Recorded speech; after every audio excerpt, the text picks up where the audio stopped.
आपका हमारे YouTube channel audio book available में स्वागत है। आज हम बात करेंगे एक बेहद प्रसिद्ध हिंदी उपन्यास कलेक्टर साहिबा के बारे में। कलेक्टर साहिबा एक उपन्यास है जो कैलाश मांजू बिश्नोई द्वारा लिखा गया है। इस उपन्यास में एक ऐसी लड़की की कहानी है जो प्रेम और कैरियर के बीच के द्वंद्व में फंसी हुई दिख रही है। उसके कैरियर और जीवन के उतार चढ़ाव को उन्होंने बहुत ही बारीकी से सूचीबद्ध रूप में लिखा है। इनकी उपन्यास की भाषा शैली भी सरल और सहज है, जो कि पाठकों के दिलों में आसानी से जगह बना ले रही है। कहानी की धारा अनवरत प्रवाहित हो रही है, जिससे कि पाठक एक दूसरे किस्सों से जुड़ता जा रहा है। यह प्रवाहित धारा उपन्यास में चार चांद लगा रही है। उपन्यास के प्रत्येक भाग को पढ़ने के बाद पाठक की जिज्ञासा बढ़ती जाती है। यह उपन्यास पूरी तरह यूपीएससी की तैयारी करने वाले अभ्यर्थियों पर केंद्रित है। अगर आप इस उपन्यास की कहानी को जानना चाहते हैं तो आप मेरे चैनल पर उपलब्ध ऑडियो बुक का आनंद ले सकते हैं। तो चलिए शुरू करते हैं अध्याय 1 से। अध्याय 1, यूपीएससी से इश्क। एक रोज दैनिक भास्कर के एडिटोरियल पेज पर मेरा लेख छपा था, ज्ञान की महाशक्ति बनना है तो शिक्षा क्षेत्र में सुधार लाए। दिन था 17 अक्टूबर 2017। भारत का सबसे बड़ा त्योहार दीपावली। दैनिक भास्कर के आर्टिकल में मेरी ईमेल आईडी दी हुई थी। उस रोज मेरे गांव से लेकर देश की राजधानी दिल्ली तक, गुजरात से लेकर पंजाब तक बहुत से पाठकों के मेल आए हुए थे। उसमें से एक ईमेल पर मेरा ध्यान गया। मेल में लिखा था, I read your article in Dainik Bhaskar. It was great. You rightly mentioned the points regarding our education pattern and necessary initiatives which must be implemented as soon as possible. मैं उम्र के जिस पड़ाव पर था, उस उम्र में किसी लड़की का मैसेज, वो भी अंग्रेजी में, और उस पर लड़की भी अपनी बिरादरी की। एक साथ इतने संयोगों ने मेरे दिल की धड़कनें तेज कर दी। हालांकि मैंने भावनाओं को नियंत्रित करते एक संक्षिप्त जवाब दिया, थैंक्स फॉर योर फीडबैक। एक मचलते हुए युवा की तरह मैं एक मैसेज में उनसे बहुत कुछ पूछ लेना चाहता था, लेकिन मैंने अपने दिल पर दिमाग को प्रभावी होने दिया। आपके सुझाव अच्छे हैं, लेकिन सरकारें शिक्षा के सुधार पर उतना ध्यान नहीं दे रही है। एंजल ने मुझे यूपीएससी अभ्यर्थी जैसी गंभीरता लिए हुए सवाल के अंदाज में फिर मेल किया। 1986 के बाद से नई शिक्षा नीति तक नहीं आई है। शिक्षा और स्वास्थ्य राम भरोसे ही है। मैंने मेल का जवाब दिया और दोपहर का खाना खाने रूम से 100 मीटर दूर साई रेस्टोरेंट चला गया। हाँ, यह बात तो है। दिल्ली में रहकर आप किस चीज की तैयारी कर रहे हैं? एंजल ने उत्सुकतावश मेल किया। मैं यूपीएससी की तैयारी कर रहा हूं, और आप? इस तरह हमारे बीच बातचीत का सिलसिला शुरू हुआ। मैं भी यूपीएससी के लिए कोशिश कर रही हूं, लेकिन यूपीएससी पल्ले नहीं पड़ रही। 2 बार प्रारंभिक परीक्षा दी, लेकिन हुआ नहीं। एंजल ने यूपीएससी की तैयारी करने वाले 90% छात्रों की व्यथा को अपने एक ही मैसेज के जरिए जाहिर कर दिया। हालांकि मैंने 2 दिन तक उनके मेल का कोई जवाब नहीं दिया। मेरे दोस्त लवगुरु का कहना था कि अगर लड़की को दोस्त बनाना है तो लड़की की साइकोलॉजी को पढ़ो, और कभी भी लड़की वर्चुअल मोड पर टेक्स्ट या फोन कॉल पर बात करे तो बात पूरी होने से पहले ही व्यस्त होने का बहाना बनाकर फोन काट दो या टेक्स्ट मैसेज का जवाब न दो। लवगुरु का असली नाम राघवेंद्र प्रताप सिंह था। राघवेंद्र को हम लवगुरु इसलिए कहते थे क्योंकि मुखर्जी नगर और ओल्ड राजेंद्र नगर में तैयारी करने आने वाले नए नवेले नौजवानों को लव एडवाइस देने में उसका कोई सानी नहीं था। जब भी किसी कोचिंग या कोचिंग के बाहर किसी यूपीएससी की तैयारी करने वाले लड़के को किसी लड़की से फ्रेंडशिप करनी होती तो वे लवगुरु की तरफ रुख करता। लवगुरु शानदार और नायाब नुस्खे बताता। लड़के इसकी आजमाइश अपनी होने वाली माशूका के लिए करते और कई सारे कामयाब भी हो जाते। लवगुरु की खुद की लगभग आधा दर्जन गर्लफ्रेंड्स और 1 दर्जन के आसपास मी टू थी। वह तैयारी कम और मौज मस्ती करने वाला लड़का ज्यादा था। मैंने एंजल के मेल का जवाब ठीक 2 दिन पश्चात रात्रि में नियमित मोटिवेशनल फेसबुक पोस्ट करने के तुरंत बाद दिया। अच्छा, यूपीएससी परीक्षा के पैटर्न को पकड़ नहीं पा रही हो? मैंने लिखा, और मैं त्राटक करके बिस्तर पर चला गया। मेरी मुख्य परीक्षा 28 अक्टूबर को होनी थी, इसलिए मैं जल्दी सोने की आदत डाल रहा था। मैं यूपीएससी के क्वेश्चन पूछने के पैटर्न को समझ नहीं पा रही हूं। साल भर पॉलिटी, इकोनॉमिक्स, एनवायरनमेंट सभी सब्जेक्ट पढ़ने के बावजूद क्वेश्चन प्रीलिम्स में बहुत ज्यादा गलत हो रहे हैं। इसका सॉल्यूशन क्या हो सकता है और क्या आप इस बार मेंस परीक्षा दे रहे हैं? उन्होंने एक ईमेल में 2 सवाल पूछे। हाँ, 28 अक्टूबर को ही है। मैंने एंजल के मेल का संक्षिप्त जवाब दिया। आईएएस प्रीलिम्स 2017 के रिजल्ट को आए हुए 3 महीने से ज्यादा हो चुके थे, लेकिन एंजल यह तय नहीं कर पा रही थी कि 3 जून 2018 को होने वाली यूपीएससी प्रीलिम्स के लिए क्या स्ट्रेटजी अपनाए कि इस बार कम से कम प्रीलिम्स के चक्रव्यूह को भेदा जा सके। उस रात को वह ठीक से सो नहीं पाई क्योंकि उसे डर था कि अगर तीसरी बार भी यही हश्र रहा तो फैमिली वाले तैयारी छुड़वा देंगे। उस रात को एंजल सोच रही थी कि जब कक्षा 6 में थी तो दिव्या मैडम ने उनसे पूछा था, बड़े होकर क्या बनना है? उसने तपाक से कहा था, कलेक्टर। अब वह सोच रही थी कि बचपन के इस सपने को साकार करने में यूपीएससी का प्रारंभिक चरण ही उसके लिए सबसे बड़ी बाधा बन गया था। वह 2 प्रयासों में प्रीलिम्स पास न कर पाने के कारण हीन भावना से ग्रस्त हो चुकी थी। शुरू से ही तेज तर्रार और मेधावी छात्रा रही एंजल के आत्मविश्वास को यूपीएससी के खट्टे अनुभव ने अर्श से फर्श पर पहुंचा दिया था। जब वह बाड़मेर के सुदूरवर्ती धोरों की धरती बालोतरा के एक छोटे से गांव से जयपुर आई थी, उस समय वह हिंदी माध्यम की छात्रा थी और उस समय उन्हें अंग्रेजी मीडियम में शिफ्ट होने में काफी दिक्कतें आई थीं। लेकिन आज उनकी अंग्रेजी किसी अंग्रेज के समान ही फर्राटेदार है। कक्षा 8 में कितनी खराब राइटिंग थी और आज उनकी राइटिंग को कॉम्प्लीमेंट्स मिलते हैं। यह सब उन्होंने अपनी कमजोरियों को ताकत बना करके हासिल किया था। उन्होंने मन ही मन सोचा कि हर कमजोरी को ताकत बनाया जा सकता है और संकल्प किया कि वह प्रारंभिक परीक्षा के इस चक्रव्यूह को तोड़कर रहेंगी। मेरा 2 बार से आईएएस प्री क्लियर नहीं हो रहा है, क्या आप मुझे गाइड करेंगे? उन्होंने सुबह सुबह ही मुझे मेल किया। क्यों नहीं, मुझसे जितना हो पाएगा, लेकिन मेरी मुख्य परीक्षा के बाद। इस तरह हमारे बीच में चैटिंग का सिलसिला शुरू हो गया। यह वह वक्त था जब देश में जीएसटी को लेकर चर्चाएं जोरों पर थीं और मेरी यूपीएससी की तैयारियां भी। 28 अक्टूबर से मेंस के एग्जाम शुरू होने वाले थे, इसलिए मैं 2 दिन पहले ही मेरे मामा जी के वहां जयपुर चला गया। पहले दिन निबंध का पर्चा था। सारे बच्चे जीएसटी तथा नोटबंदी को लेकर कोई एक निबंध पूछे जाने को लेकर आश्वस्त थे, लेकिन यूपीएससी ने फिर साबित किया कि उनका सवाल पूछने का ट्रेंड यह है कि कोई ट्रेंड नहीं है। एक के बाद एक पेपर अच्छे हुए या खराब, लेकिन हो गए। मुख्य परीक्षा संपन्न हो चुकी थी।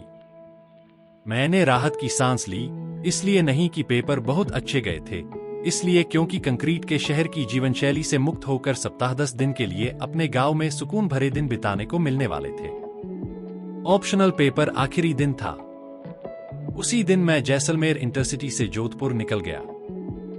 पेपर कैसे गए हैं? एंजल का मेल आया। लग तो रहा है ठीक हुए हैं, देखते हैं क्या होता है, मैंने जवाब दिया। यूपीएससी जैसी प्रतियोगी परीक्षा में अधिकतर बच्चों का पेपर तो ठीक जाता है, पर रिजल्ट अक्सर ठीक नहीं आता। प्रतियोगी परीक्षा और कॉलेज की परीक्षा में बस यह फर्क होता है कि कॉलेज में पेपर खराब हो जाए तो दोस्तों से सुपर बकवास कहने में संकोच नहीं करते, लेकिन यहाँ सब उम्मीद भरी नजरों से देखते हैं। इसलिए यूपीएससी के पेपर देने वाले हर अभ्यर्थी के बाद में ठीक कहना एक सामाजिक मजबूरी बन जाती है। ओके, प्री परीक्षा में मैं 2 बार फेल हो चुकी हूं। क्या रणनीति अपनाऊं कि 3 जून 2018 की परीक्षा आसानी से पास कर जाऊं? परिवार वालों और सगे संबंधियों ने सवाल पूछ कर कान पका दिए हैं कि प्री क्यों नहीं हो रहा है। यह सवाल मेरे दिल में कांटे चुभो देता है। एंजल ने अपनी व्यथा मुझे सुनाई। सबसे पहले सिविल सेवा परीक्षा एवं कॉलेज लेवल की परीक्षा में अंतर समझने की जरूरत है, मैंने कहा। क्या हम फोन कॉल पर बात कर सकते हैं? अगर आपको कोई प्रॉब्लम न हो तो। एंजल का मैसेज अगले ही क्षण दिखलाई पड़ा। कॉन्टैक्ट नंबर की अदला बदली के बाद उनका कॉल आया। हाय हेलो कहने के बाद में मैंने कहा कि सिविल सेवा परीक्षा में 5 लाख बच्चे प्री परीक्षा में बैठते हैं और पास होते हैं लगभग 12,000, यानी केवल 2%। इनमें से 70% बच्चे पहले ही प्री पास किए होते हैं। जो आंकड़े दिखते हैं वह असल में उतने होते नहीं हैं। तो यह कॉलेज परीक्षा से बिल्कुल अलग तरीके की प्रतियोगी परीक्षा है, मैंने मुखर्जी नगर के बाबा टाइप लोगों के अंदाज में कहा। अच्छा, यह बात है, उन्होंने कहा। यूपीएससी की तैयारी का फर्स्ट रूल यही जान लीजिए कि किताबों को ज्ञान के लिए नहीं एग्जाम के लिए पढ़ना है। आपको पता होना चाहिए कि किस टॉपिक को स्किप करना है और किसको ज्यादा टाइम देना है, अदरवाइज एग्जाम तो नहीं निकलेगा, पर मुखर्जी नगर और राजेंद्र नगर के ज्ञानी बाबाओं में नाम जरूर शुमार हो जाएगा। मैंने यूपीएससी की तैयारी का फर्स्ट गोल्डन रूल बताते हुए कहा, यह ध्यान रखो कि आईएएस आसमान से नहीं टपकते, वो हम व आप में से ही होते हैं, लेकिन ये लोग जिस मंजिल की ओर जाना होता है उसी ट्रेन के डिब्बे में सफर करते हैं। ये लोग धुन के बेहद पक्के होते हैं। इन लोगों के दिलों में आग लगन की जलती है, इसलिए इन्हें सफलता हर हाल में मिलती है। मेरा यूपीएससी वाला ज्ञान निकलना शुरू हो चुका था। आईएएस की तैयारी का सबसे बड़ा फायदा यह है कि अगर 2-3 साल गंभीर रूप से तैयारी कर ली जाए तो कम से कम आप ज्ञान बघारने की कला में तो सिद्धहस्त हो ही जाते हैं। फिर आप किसी भी टॉपिक पर, किसी भी समय, किसी भी व्यक्ति को ज्ञान देने की और अपनी तरह से समझाने की कोशिश करने लग जाते हैं। देश व सरकार की हर समस्या पर अपना व्यू पॉइंट जरूर देते हैं। क्या बात है, आप तो अच्छे मोटिवेटर भी हो, उन्होंने तारीफ करते हुए कहा। अच्छा यह बताइए, सिलेक्शन में किस्मत का कितना रोल होता है? किस्मत को मैं नहीं मानता। यह किस चिड़िया का नाम है? तैयारी करने से पहले भाग्य की बात करना बेमानी है, इसलिए इंसान को कभी भाग्य का रोना नहीं रोना चाहिए। आप एक दिन के लिए भी किस्मत चमकने का इंतजार मत कीजिए। आपको और कुछ नहीं करना है सिवाय कड़ी मेहनत के। भाग्य को अपने ढंग से काम करने दो, आप अपने ढंग से काम करो। भाग्य तो आलसी लोगों का गहना है, आप जैसे कर्मठ लोगों का नहीं। वही युवा सफलता हासिल करता है जिन्हें खुद के कर्म पर विश्वास होता है। मैंने मोटिवेशनल स्पीकर के अंदाज में कहा, एक चीज कही जाती है कि आईएएस सीरियस नहीं सिंसियर लोग बनते हैं, इसमें आपकी क्या राय है? इस सवाल के साथ मैं समझ गया था कि थोड़ा बहुत तो पढ़ाई उन्होंने भी की है। मेरा अंदाज थोड़ा सामान्य हुआ। आप बिना सिंसियर हुए आईएएस क्या पटवारी भी नहीं बन सकते हैं आज के टाइम में। तैयारी के प्रति गंभीर होना जरूरी है, लेकिन हर कोई हो नहीं पाता। सिविल सेवा की तैयारी करने वाला हर अभ्यर्थी तैयारी में गंभीरता चाहता है, पर आज नहीं कल से। करियर बनाते समय 99% छात्रों के लिए यह कल कभी नहीं आता। अरे, उन्हें पता नहीं कि कल तो सप्ताह का सबसे व्यस्त दिन होता है। वे सोचते हैं आज सिर भारी भारी लग रहा है, आज नहीं कल से चाप कर पढ़ूंगा। अरे, आज लिखने का मन नहीं कर रहा है, कल से हर रोज 10 पेज लिखूंगा। सोचिए ये कल वाला भूत इतना गहराई से हमारे शरीर में क्यों बैठ गया है। ध्यान रखिए, टाल मटोल करने वाले छात्रों के लिए यूपीएससी के दरवाजे हमेशा बंद मिलते हैं। अंत में 100 बातों की एक बात, टालमटोल का जो भी कारण हो, बुखार हो तो भी पढ़िए, बारिश हो रही हो तो भी क्लास जाइए, अंगुलियों पर छाले हो जाए तो भी लिखिए। आप तभी सफल होंगे जब अंधेरे में किताबों में छपे अक्षर नजर आने लगेंगे। मैंने यह लाइनें कुछ दिन पहले फेसबुक पर पोस्ट की थीं और उनसे बात करने के दौरान ये लाइनें गाइड करने की बजाय इंप्रेस करने के लिए बोल दी। यह भी सच्चाई है कि जब मैं पहली बार फोन पर बात कर रहा था तो गाइडेंस कम और इंप्रेस करने की कोशिश ज्यादा कर रहा था। यह हर एक लड़के का एक लड़की से बात करने के दौरान का सबसे दुर्बल गुण है। मैं तो बहुत आलसी हूं। मैं तो कई बार 13 से 14 घंटे का पढ़ने का शेड्यूल बनाकर रख देती हूं, लेकिन उतना पढ़ नहीं पाती। मेरा कैसे सिलेक्शन होगा? एंजल ने अपनी चिंता जाहिर की। जरूरी नहीं है कि आप 14 घंटे पढ़ाई करेंगे तभी आप आईएएस बनेंगे। पढ़ाई में घंटे मायने नहीं रखते, गुणवत्ता मायने रखती है। आप कह रही हैं कि मैं शेड्यूल बना करके छोड़ देती हूं और टालमटोल करने लग जाती हूं।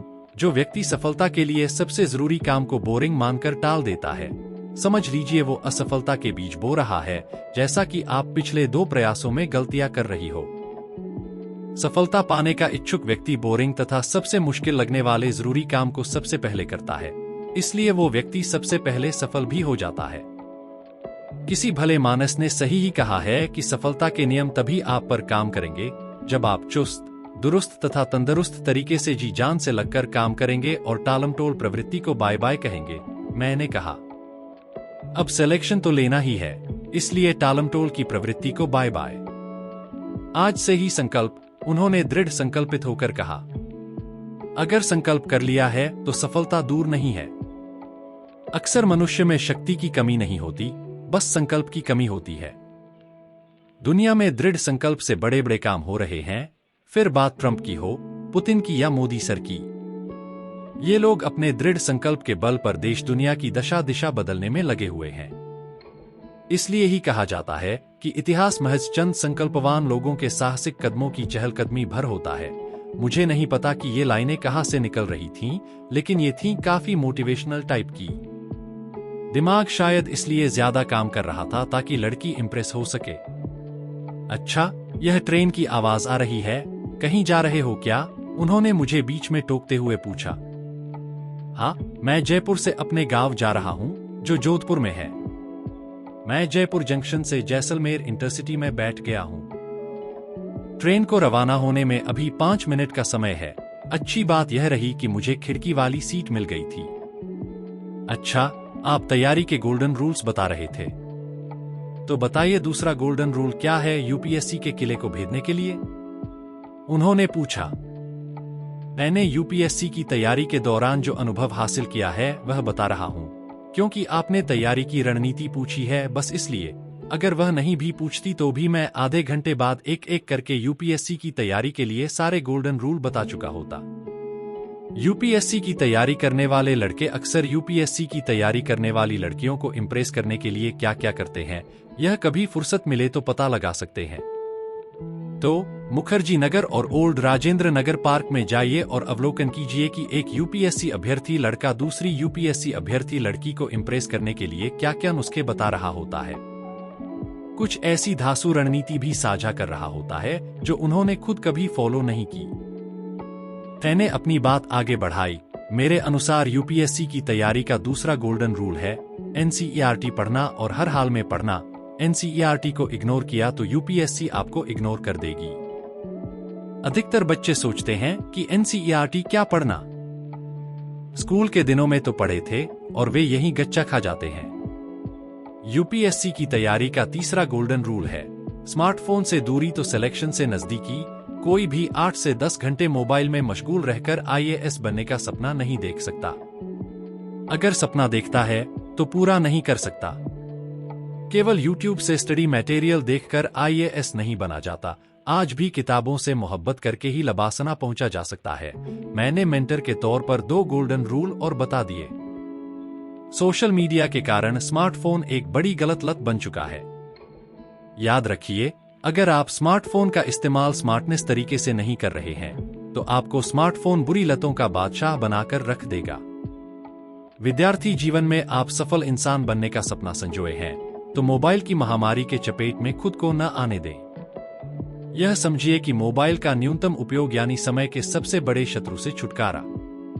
मोबाइल हमारी सेवा के लिए है, लेकिन अगर हम स्मार्टफोन पर घंटों महत्वहीन चीजें देखकर दोयम दर्जे का मनोरंजन कर रहे हैं तो समझिए कि मोबाइल हमारा मालिक बन बैठा है तथा हमारी दिनचर्या तय कर रहा है। अच्छी बातें बताई हैं आपने। ओके, मैं नोट करती हूं। और किन चीजों का ध्यान रखना चाहिए तैयारी के दौरान? फोन से हल्की सी आवाज आई। यूपीएससी तैयारी के लिए चौथा गोल्डन रूल है चाय की तरह न्यूज़पेपर पढ़ने का मॉर्निंग नशा। सुबह सुबह न्यूज़पेपर न पढ़े, गुनाह है ये। हम दोनों ठहाके लगाकर हंस दिए। पुरानी वाली एनसीईआरटी बढ़िया या नई वाली एनसीईआरटी, डिसाइड नहीं कर पा रही। नई और पुरानी दोनों पढ़ लो, झंझट खत्म। ऐसी दुविधा अपने दिमाग में मत रखो। दुविधा में दोनों गए, माया मिली न राम। एक इंटरेस्टिंग बात दुनिया बताऊं? ओल्ड राजेंद्र नगर और मुखर्जी नगर में हजारों की तादाद में ऐसे बच्चे भी होते हैं जो आईएएस प्री परीक्षा के 1 महीने पहले तक यह तय नहीं कर पाते हैं कि ओल्ड एनसीईआरटी पढ़नी है या न्यू एनसीईआरटी। फिर भी आईएएस प्री निकल जाने की उम्मीद रखते हैं। बात सपनों की है, सपने देखने के पैसे थोड़े ही लगते हैं। आज यह बात 100 आने सच है कि यूपीएससी की तैयारी करना एक स्टेटस सिंबल बन गया है। ग्रेजुएट हुए तो पता चला कि आईएएस परीक्षा के फाइनल रिजल्ट में शहर के किसी एक लड़के का चयन हुआ है, तो हजारों छात्र बिना गाइडेंस और बिना अपनी योग्यता एवं क्षमता को पहचाने तैयारी शुरू कर देते हैं और यूपीएससी के चक्कर में जवानी के कई साल बर्बाद कर देते हैं।